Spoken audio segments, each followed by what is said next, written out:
जो कथाएं हैं, कथाओं से दो चीज़ें देखो, एक तो कान बंद करके सिर्फ यूं सुनी जाए भाई धर्म हो है, और एक उससे कुछ सीखने की कोशिश की जाए। जैसे हम बचपन में छोटी क्लासों में थे तो लोमड़ी की, अंगूर की ये कथाएं, कौवे की ये कथाएं सुनाई जाती थी, और सुना के लास्ट में पूछा जाता था कि मोरल क्या है, शिक्षा क्या मिली। तो यानी कि इन कथाओं से शिक्षा क्या मिलती है। भागवत भी सुनी, शिव पुराण भी सुना, देवी भागवत भी सुनी, स्कूल में जाके मास्टर की कथाएं भी सुनी, डांट भी खाई, डंडे भी खाए, मुर्गे भी बने, है ना। सीखा क्या, क्या सीखने को मिला। ये धरती सतियों के सत पे रुकी हुई है, चाहे अहिल्या रही हो, चाहे तारा रही हो, चाहे द्रौपदी रही हो, चाहे सीता रही हो, चाहे मंदोदरी रही हो, चाहे गौतम ऋषि की पत्नी रही हो, चाहे संध्या रही हो, ये सतियों के सत पे रुकी हुई। दूसरा, जो किसी का बुरा नहीं करता, जो हमेशा सत्य बोलने का वचन रखता है कि मैं तो सत्य बोलता हूँ, वो फिर से मंदिर में जाओ ना जाओ, भूखा रहो ना रहो, तप करो ना करो, परमात्मा उसको स्वीकार कर लेते हैं और कहते हैं भाई ये मेरा है। जो ये कहता है कि मैं किसी की आत्मा नहीं दुखाता, किसी को तकलीफ नहीं देता, किसी का हक नहीं मारता, और मैं हमेशा सत्य ही बोलता हूँ, असत्य बात में बोलता नहीं। तो ये सीखने को मिलता है। फिर माता पिता सर्वोच्च, चाहे शिव पुराण हो, चाहे भागवत हो, सब ये कहते हैं कि भाई माता पिता के अंदर पूरी की पूरी सृष्टि समाई हुई है। तो अगर परमात्मा को प्रसन्न करना चाहते हो तो पहले माता पिता को प्रसन्न करो। उसके बाद में गुरुओं का वर्णन आता है, और गुरुओं के वर्णन में भी यही आया है कि अगर परमात्मा स्वयं भी साथ है और आपने गुरुओं का, संतों का हृदय दुखाया और उन्होंने आपको कोई श्राप दिया, तो उसके बीच में फिर परमात्मा भी नहीं आते। बहुत सी कथाएं आपने इस प्रकार की सुनी होंगी। राजा प्रहलाद जो नरसिंह भगवान के प्यारे थे और सारी सृष्टि उनको मिल गई, अपने गुरु शुक्राचार्य के श्राप से उसने सब कुछ छोड़ना पड़ा। तो भगवान का साथ होते हुए जिसने, भगवान ने ये कह दिया कि भाई 21 पीढ़ी तक मैं इसके परिवार से बैर नहीं करूँगा।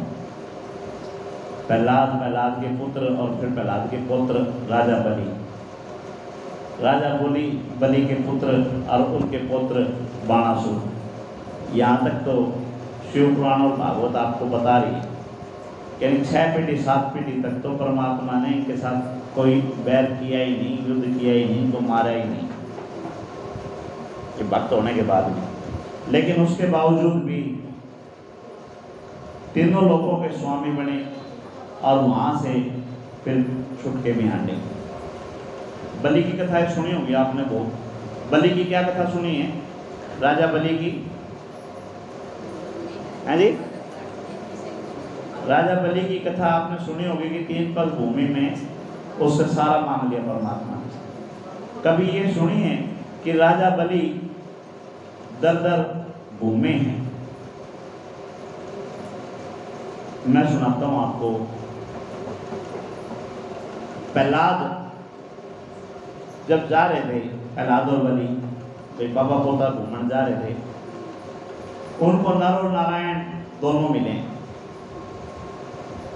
और नर और नारायण की झोपड़ी में अस्त्र शस्त्र टांग रखे। जब अस्त्र शस्त्र टांग रखे थे तो वहां पे दोनों ने कहा, बोला भाई पहले नो बताओ तुम साधु हो कि योद्धा हो? भाई साधु हो या योद्धा हो? तो नर और नारायण ने दोनों ने कह दिया कि भाई हम अपना रक्षण करने के लिए अपने अस्त्र शस्त्र हमने टांग रखे हैं आत्मरक्षा के लिए, और हम भगवान की भक्ति करने लग रहे हैं, हमने योद्धावाड़ा से कोई चीज़ उससे लेना देना नहीं। लेकिन वाद विवाद बढ़ाते बढ़ाते दोनों ने उनको ललकार दिया, बोले टांग रखे हैं तो चला के भी दिखाओ, भाई युद्ध करो। तो दोनों ने उनसे युद्ध भी किया, राजा बलि ने और प्रहलाद ने दोनों ने युद्ध भी किया। इतना ही नहीं, गुरु शुक्राचार्य जब जामवंती को वचन दे दिया, देवराज इंद्र की पुत्री जिसने बिरछ घेरी थी धुएं में और जिसकी वजह से खून चल पड़ा था और जिसकी वजह से ये तपस्या जो सालों चलनी थी वो जल्दी पूरी हो गई थी, तो शुक्राचार्य ने प्रसन्न होकर उसको वचन दे दिया कि भाई मैं तेरे को उपहार देना चाहता हूँ, जो मांगना चाहती है मांग ले। जामवंती से इससे जयंती से। जयंती ने शुक्राचार्य से कहा अगर आप मेरे को कुछ देना चाहते हो तो अपनी सेवा दे दो, अपनी पत्नी बना लो, आप मेरे को पति रूप में मिल जाओ। इस चीज को शुक्राचार्य के शिष्यों ने सब ने मना कर दिया, बोला ना, या तो हमारे दुश्मन की बेटी है, इसने घर ने लिया है तो घर के सारे भेद गए और पता नहीं क्या कहानी घटेगी, तो इसको हमने आपके साथ में स्वीकार किया। शुक्राचार्य वचन दे चुके थे। शुक्राचार्य ने अपनी माँ से पूछा कि माँ तेरा क्या कहना है। माँ बोली बेटा मन तो जो तने ठीक लगे वो मन ठीक लगे, जिस तरह तू राजी उस तरह मैं राजी, अगर तने अपना वचन दे रखा तो अपना वचन नहीं। शुक्राचार्य ने जयंती के साथ गंधर्व विवाह कर लिया।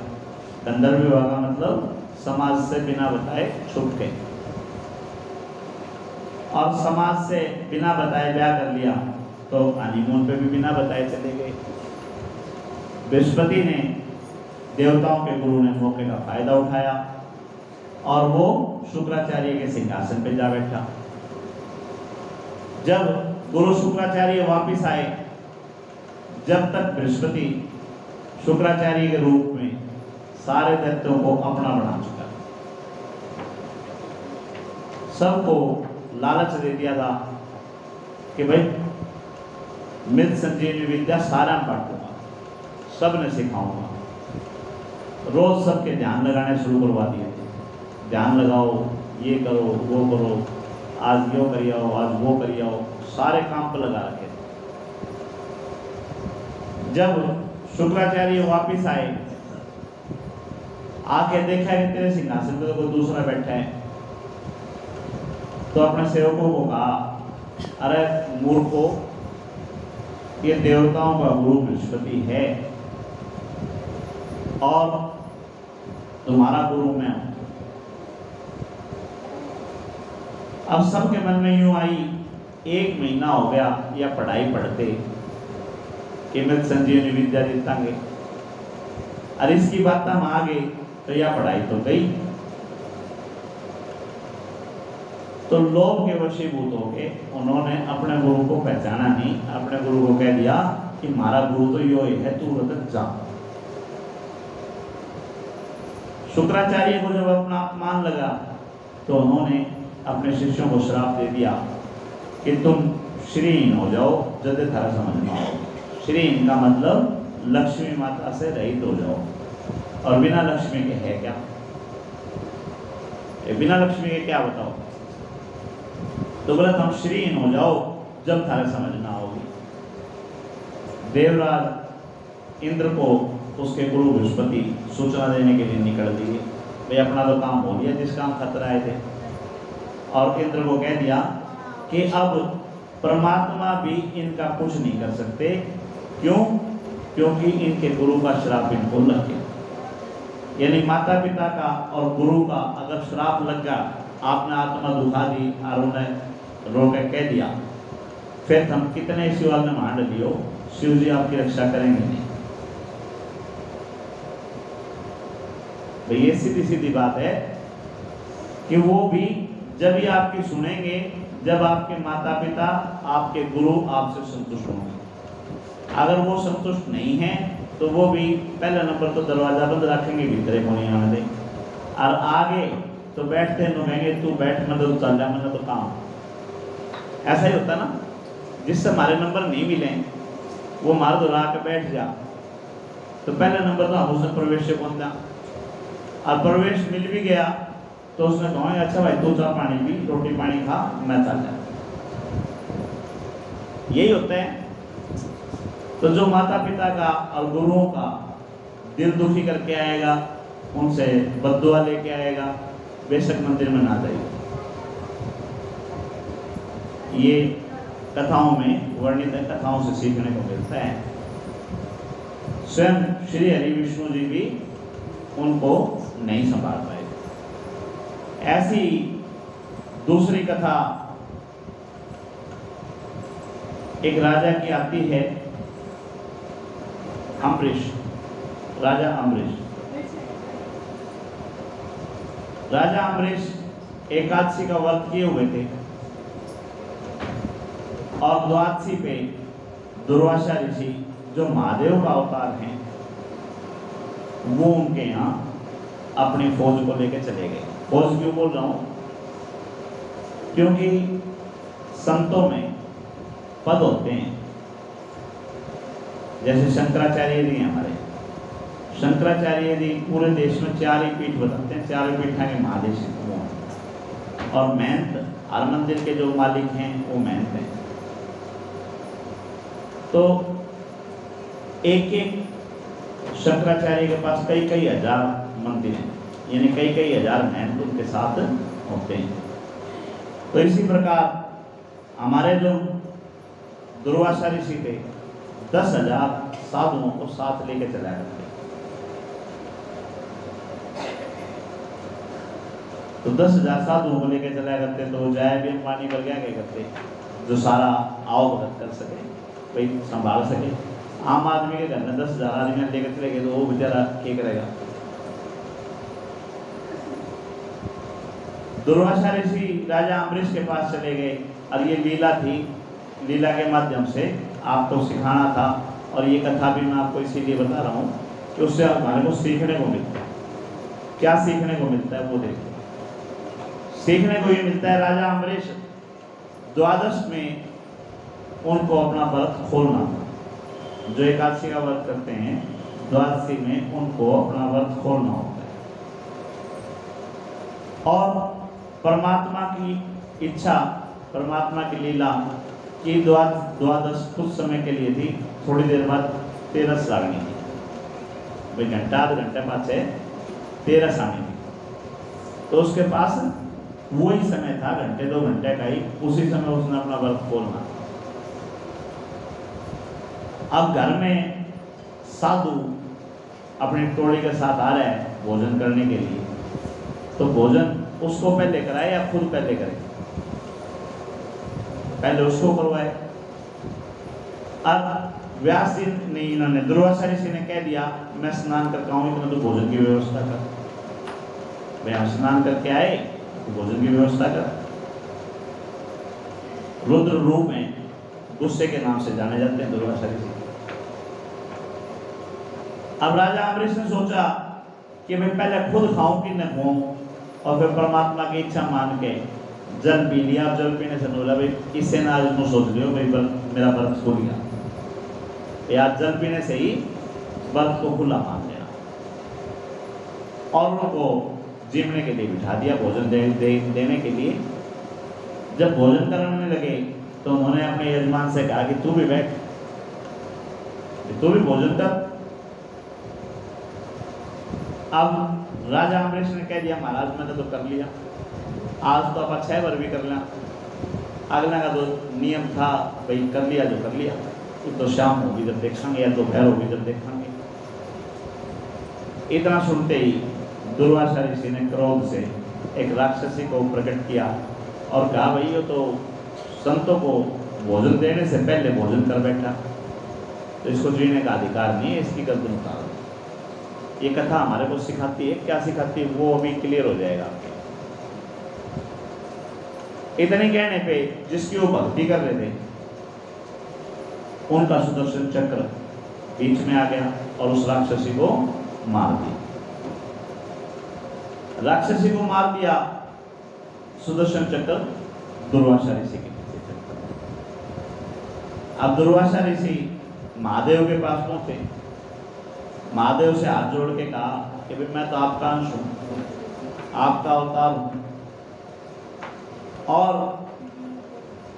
कसूर किसी का भी हो, मैं ये नहीं कहता मेरा कसूर नहीं है, लेकिन मेरी रक्षा करो।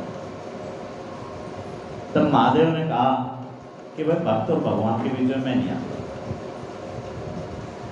भक्त और भगवान के बीच में मैं नहीं आता, तो जिसका अपराध किया है उससे जाकर माफी मांग। रुआ का तो मान आया और माफी महादेव दे दे, ये मतलब होया है जी। माँ को रुला के कौन आया? तू रुला के आया तो तू ही जाके माफी मांग। जब तक तेरी माँ माफ कर दे तो फिर उराजी है, और ना तो उड़ाने की जरूरत है नहीं। महादेव ने दुर्वासा ऋषि को वहां से भेज दिया कि अब तू जा भाई, जिसने तेरा जी दुखाया हो उड़े जा।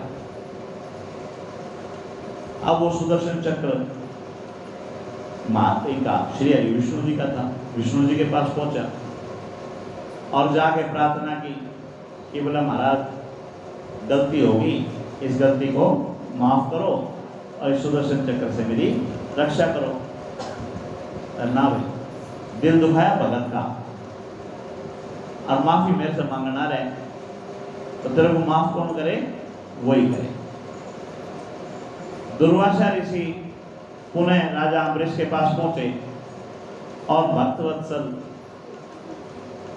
श्री हरि की इच्छा, महादेव की इच्छा, उन्होंने जाते तत्काल उनको माफी दे दी और सुदर्शन चक्र से उनका पीछा छूटा। इसी प्रकार की दधीची की कथा है। दधीची की कथा भी मैं आपको सुना चुका हूँ, लेकिन फिर से आज दोबारा याद दिला देता हूँ। ऋषि दधीची ने भी भगवान महादेव को प्रसन्न करके महादेव से वरदान प्राप्त किया था। क्या क्या वरदान प्राप्त किए थे? पहले तो उनकी हड्डियों को कोई भी किसी भी प्रकार का अस्त्र शस्त्र भेद ना सके, दूसरा कोई उनको हरा ना सके, और तीसरा उनको कभी भी दयनीय स्थिति में ना पहुंचा सके।